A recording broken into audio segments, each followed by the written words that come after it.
afternoon and welcome back if you've already been watching us. This is episode 18 of DALLAESTHETIC. I'm Jordan Roth, and we're sitting with David Van Ness, who is, well, welcome David, who is here for his exhibition Manipulated Mythologies, which takes place at Row 2 Art this weekend. In this exhibition, David is paired with Daniel Birdsong, and David is a sculptor working in 3D printing, among other things, kind of pushing the boundaries of what you can do and you know, what you might think to create. And Daniel Birdsong is a printmaker who works in kind of a maximalist fashion in that he's using old world techniques, but like all of them at once. And so you might find a small print that has etching and engraving and aquatint and dry point and roulette and all of these things that you've never heard of. But he's, in a sense, kind of pushing the limits of this, you know, proven old world technique as well. The two artists have very kind of character-driven work, and there are narratives that can be explored. And we think it's a really interesting combination, and we hope you'll join us on Saturday and kind of weigh in on that. So David, 3D printing, how did you get involved in that?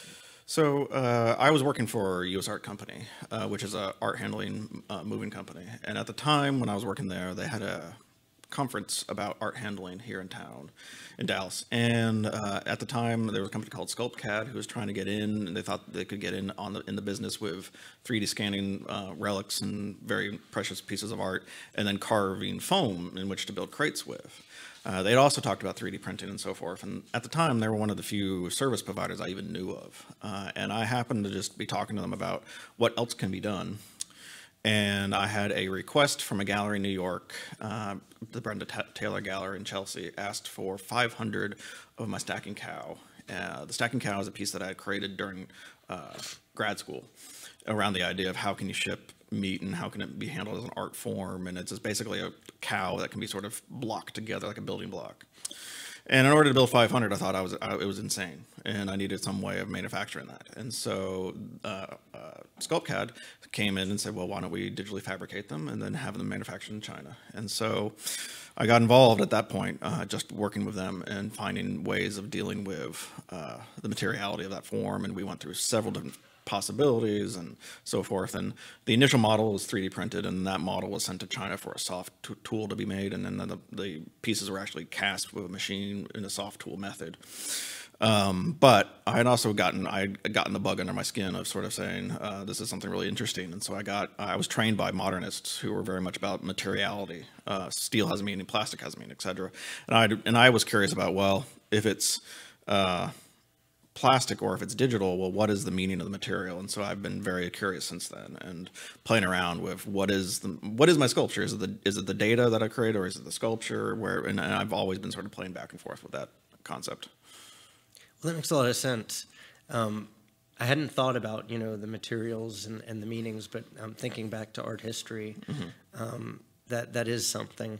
And you've got kind of a wide open like frontier to make it what it is.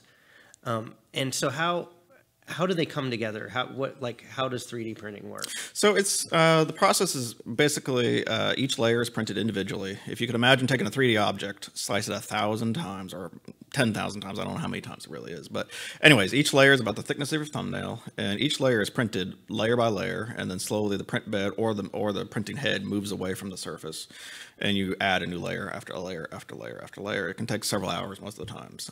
I don't want to know how long my pieces took to print. I think some of them are in the upwards of weeks. And there's different technologies. Different technologies are faster. Different technologies offer different materials. But these pieces were printed with PLA, which is a corn-based plastic, and is basically what you find in the hobbyist version, or the DIY version of a 3D printer that you can get for your house now. So this is just a large-scale operation of larger pieces printed. One of the machines was printed by Rep 1, which basically can print a meter by a meter by a meter, and it was actually one-shot print. Whoa. And that's the Leica piece, was actually done in one shot. The rest of them were built in multiple stages and parts. That's something. Well, and printing, the 3D printing itself is just the output. I mean, a lot of people kind of get stuck on this 3D printing thing. And, oh, maybe they take a screenshot of something and there it is. It's not like that. The modeling and the creation of the object in the computer, I mean, it's a sculpture before it's ever printed. There's no question. And isn't there some, like, there's a tactile component to making a sculpture digitally. How does that work? So originally, when I worked with SculptCAD, they have a machine that has haptic feedback, and you can actually feel the surface. The technology I use now is ZBrush, which is essentially the same technology that video game companies work with. And it's done via just a tablet input, like a Wacom tablet, or Wacom tablet, or however you want to pronounce that word. But anyways, it's built that way. The piece that you first showed, well, not first showed, but have shown is the bison. And actually what I had ended up doing with that bison, which is homage to the West, I think I'll call it now, was actually an edited code of ZBrush. I screwed up its move tool intentionally and allowed the sort of collaboration between me and the computer. And then I see it as not only as between a collaboration between me and the computer or the software, but me, the computer, and then finally the output is either CNC or printing. So it's sort of this collaboration between all three of us in some ways. Wow. So you know that something will probably happen when foam is being carved or whatnot, and then there are lots of room for error, and you like that, and that's kind of what glitch art's about. Yeah, and I got introduced to glitch art back when I was teaching at UNT in about 2008 or 9, and we had students there working with glitch video or sound, primarily sound. And I thought, well, how can you apply that to 3D printing? Because it's just a data file like anything else. And currently, I sort of input new data intentionally and sort of have a concept behind what data I end up using. But initially, it was just simply moving around data sets and allowing to see what happened and see what the craziness that could have created. But now I have a bit more control. Through some work that I've done with some other folks, we've sort of understood how and where can we move data and so forth, and it does things. So I know nothing about coding or anything like that, aside from what they taught me in the 4th grade, you know, on my Apple IIe. I know that if you move something around, you might get something recognizable, and then you just might get a bunch of, you know, numbers and letters or whatever. But I'm picturing like a sculpture on the screen, and it actually being also represented by like an algorithm or numbers. Is that about right? Yeah, so the primary format I use is the .obj file, which is an old 3D format that I think was created for chemicals maintenance, because it's basically a 2D array. So it's got an XYZ and then thousands of those, and then has a way of drawing normals between those, which are lines that essentially establish the plane. The main way of glitching a 3D model is to sort of play around with the vertices, which are those initial XYZ form. But you can do some other stuff too. You just have to avoid the header, which is the first little bit that says how for the computer to read this coming data set, and then sort of the tail end of it too. So you just sort of don't mess with how the machine sort of reads it. But you're welcome to sort of play around with whatever and see what happens. And lots of times, yeah, you get junk. Sounds kind of fun. Yeah. Yeah, it really does. It's something I actually introduced to my students early on at Northern Arizona University, so that they sort of have an experience breaking things and understanding they're not going to break their computer. Right. And I think it's really good, because I think a lot of people there's a fear of that. And so I like that idea that it sort of gets it out of the way. Can you just Control Z if you don't like it? Totally. Oh, okay. So aside from the sculpture, which we'll get into some of that, you've worked on other projects outside of the realm of art. Can you talk about some of that? Yeah, so I am lucky enough to work near to Lowell Observatory, which was the observatory that discovered Pluto, or I guess discovered and then found out that it wasn't. But because of that, we have a relationship with NASA. And at the time when I first got to Northern Arizona University, they asked me to work with them on a project to create 3D printed mirrors for the Hubble or whatever telescope. And the deflection can be quite a bit, and then they can just sort of normalize it in their machines. And so we were creating a system in which we shaped different types of print heads, and we did all sorts of crazy things. Sadly, the project never got out of sort of the proposal phase and some initial funding to sort of help us build prototypes and so forth. since then, I've worked with a facial reconstruction artist who got a job to recreate 3 skulls, a 7-year-old child, an adult male, and then an elderly woman who were found during the remodeling of, I think it was the Mutter Museum or something downtown Philadelphia. But the Mutter Museum eventually got the skulls. And it had been a cholera outbreak, which they did a massive mass burial and just kind of buried a bunch of people there. And so we were tasked with sort of recreating the faces and giving a face to these people. Wow. And so we scanned the skulls and then built the face off of data from actually European English settlers before they came to America, because we thought, well, they're going to be similar to that era. And so we've created 3 faces. I sadly actually broke one of the skulls. I got up to go get a drink of water and the dang thing fell off my scanner, but everything was fine. The person who I was working with amazed me. She just grabbed the skull, broke it even further, and said, okay, we can put this back together, no problem. Okay. I was just dumbfounded. I didn't realize that's how you worked with skulls, sadly. But I've also worked with a local veterinarian in Flagstaff, where I recreated tortoiseshell parts that had been the tortoise had been injured either by the person driving over their desert tortoise, which I'm amazed if you know how big desert tortoises are, or a little box turtle tortoise that had gotten mauled by their dog.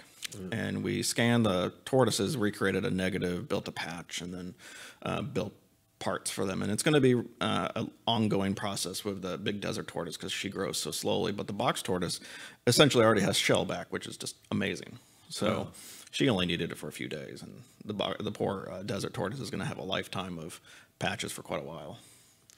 And you've worked with the FBI? I have. Strangely, they belong to an organization called Society of Manufacturing Engineers, and they're one of the big backers of that organization. And early on, they were one of the few who had all the toys to play with. And we worked with a man by the name of Kevin Ayers, who I think is now working for one of the 3D scanning companies. He retired and then unretired and retired and unretired. And I keep on running into him in random places. But he really believed in the technology and really believed that this was an interesting way to work in, and sort of reached out to artists and established what we call Rapid Artists, which is a show that is shown with their big annual conference. And it's we usually invite people who never dealt with 3D printing, or who have and just don't have enough exposure, and have give them a chance to sort of play with all the toys, and with a almost unlimited budget in some ways. Do you find that when you've introduced an artist or someone in another field to 3D printing, that after your project happens, that they take it and run with it and things blossom? It can be. We seem to discover that the younger the crowd, the more apt they are to sort of gravitate towards and grab onto it.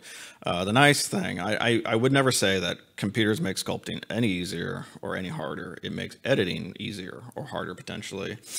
And I think people who are younger understand that, and they tend to sort of gravitate towards the idea that they can sort of play with it and see what they can do, and really aren't committing until they push that print button. Yeah. I think the glitching and being able to really like morph things and just experiment like that has got to be like the big reward.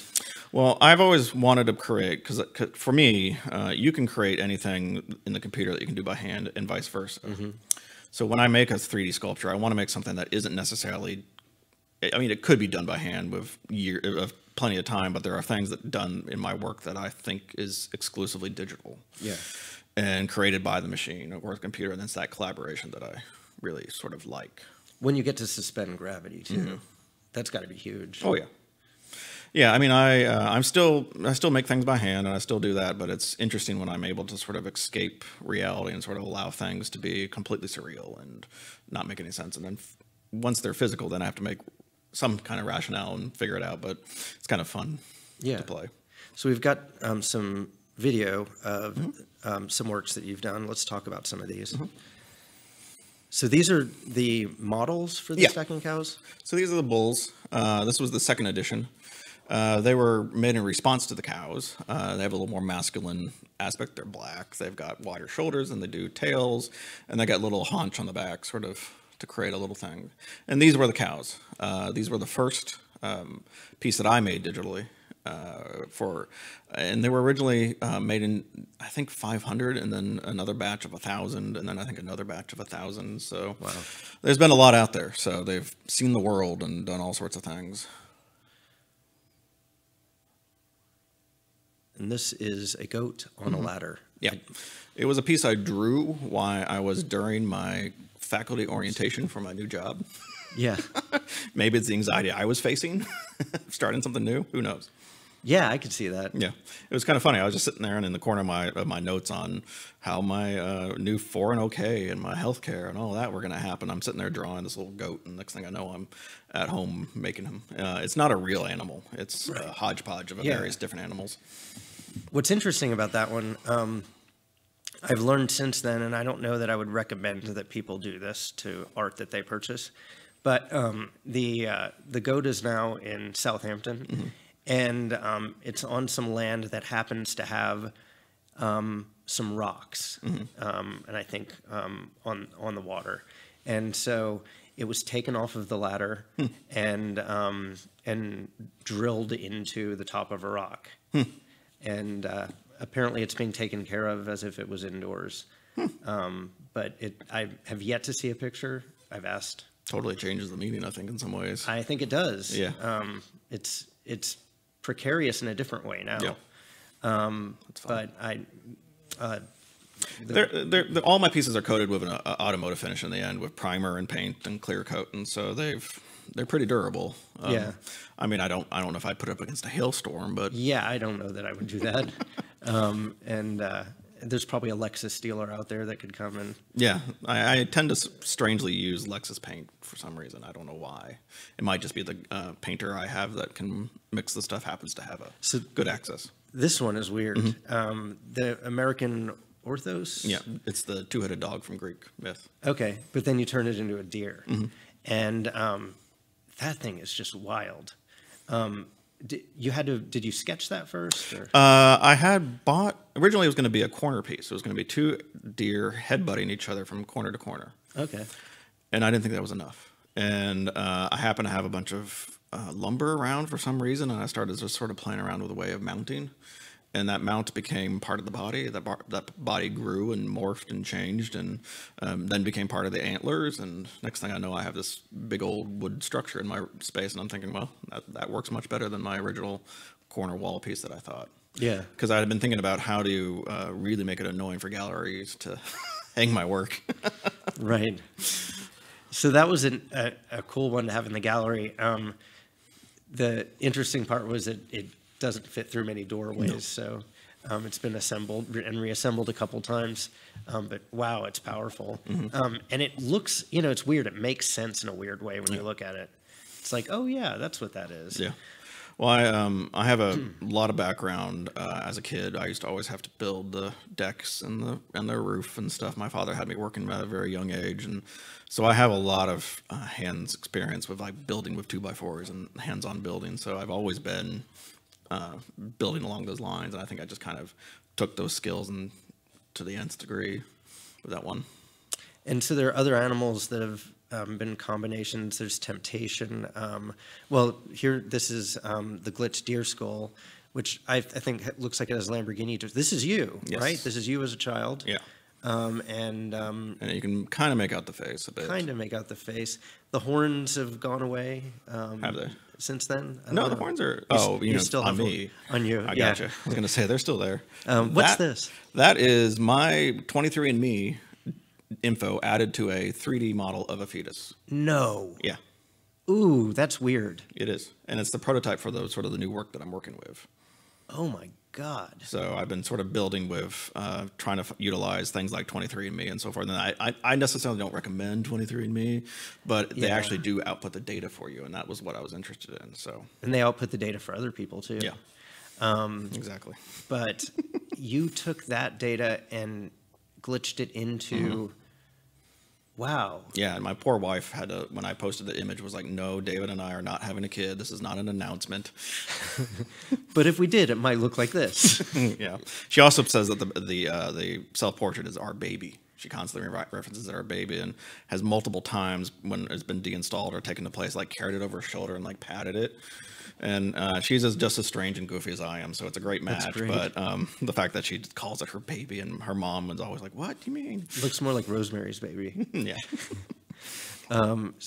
That's just crazy, though. This is like creepy. So you don't even have to worry about feeding the cows anymore. No, they just eat on each other. Exactly. This is a proposal that I would love to see someday, but it was for another client and not picked up ultimately. So I sort of made a more finished proposal, which was that model which you're seeing there. And the idea was to make topiaries for this person. Okay, cool. And then large-scale topiaries that would be sort of eating each other in this large field that you could play around with. But in order to propose it to this person, I said, "Hell, what do you think of this?" And then originally it was just a small thing, but then I sort of took it further to have sort of something that, because I really liked the idea and I wanted to sort of encapsulate it. And that was his idea, for them to eat each other? No, it was mine. Oh, okay. Totally. I forget how we even got to that point, but it was she wanted a piece for their side yard or something. She had a house actually in North Dallas, and it was sort of this long cascading space, and it was a very strange proposal that she wanted, but I don't know whatever came of it. But did you lose her on the thing where the cows eat each other? I don't know. There was also a giant red tree that was supposed to glow at night. Oh, okay. That never happened. So I don't know what the deal was, or if she really wanted a piece, or she just wanted someone to hang out and talk with art. Yeah. Hours on end. Who knows? But it's just kind of something I've been playing around with, and finally said, you know what? I really like that idea. Let's capture it. And then this is the 3D maquette, or what? So this is the piece that was, this is actually at the Harry Ansem Center. Okay. This is the real deal piece. This was created by the Georgetown College or University, the one that's just north of Austin. Yeah. And it is an edited, I actually went in and edited ZBrush's functionality and manipulated the program so that it actually messed up intentionally. Okay. And it's just a bison that I spent hours sculpting and then moved and created that. That's actually was printed actually I think at UT actually. Okay. Ultimately. And there's 2 or 3 of them now. And is it one print or? It's one big print. It's a powder based print, and so it's a much larger object. It's something in that realm. And the funny thing is, she painted it red, because I thought I wanted it red. It was just the color that it came. And then this is the version that we have that we'll have in the show, and it's homage to the American West. Yep, and it's the same file, just a different technology. And it was one of those things that I kind of wanted to explore. How did a CNC machine, which carves it out of foam, versus a 3D printer that makes it out of plastic, and see what they look like and the difference. And then the guy who I work with in terms of mixing my paint said, well, I have this really cool paint that this guy didn't end up using, and it's a fancy 3M product that shifts all colors. And so as you walk around, it should go from purple to green and go in between. Yeah, it's pretty dynamic. Yeah. I love that piece. Let's see. You've got Athena in this show, and Athena's kind of a showstopper in my opinion. It's a bust about 36 inches tall, 2 feet wide.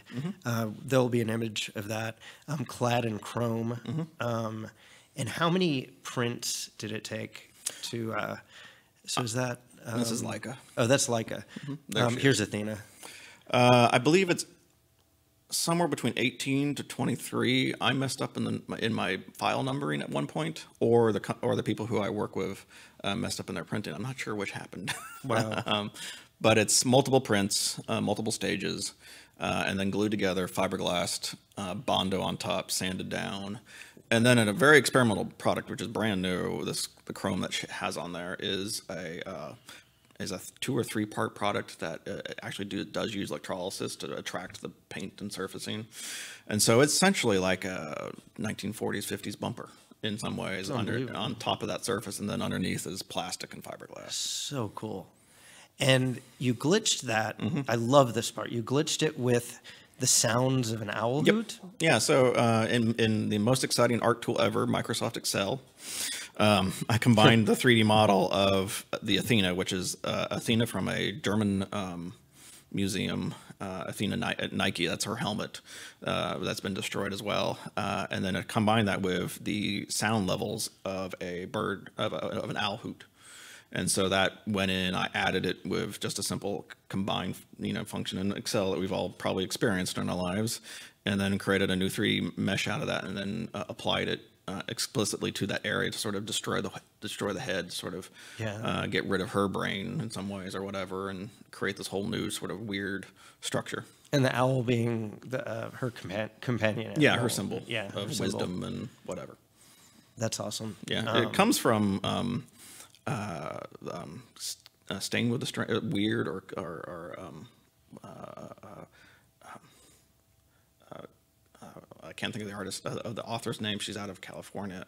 Staying with the Strange or Keeping with the Weird, or it's a concept book. It's both art theory but also dealing with sort of a proposed future. Mm-hmm. And in it, she talks about Medusa and Athena as these symbols of Western culture and sort of destroying them. There is a Medusa. Let's see if we can get a picture of that.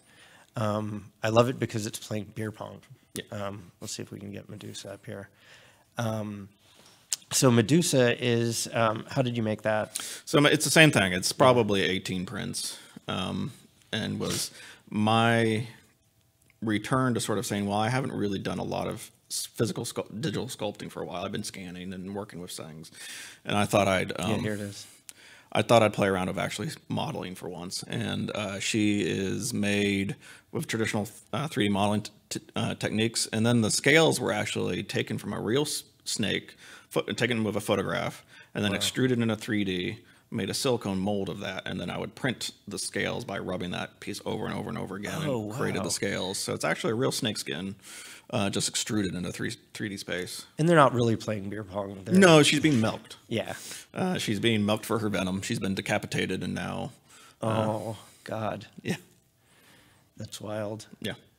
Kind of tragic. Yeah. But so all you know, I mean, one of the things that I've really that I'm really dealing with lately is, as an object maker, as a white male middle class object maker, how do I deal with what I'm doing? Yeah. And so one of the things I thought about is Western symbolism. Yeah. And so how to sort of remake it in a new way that might sort of de-emphasize its power in some ways, but also create a new meaning.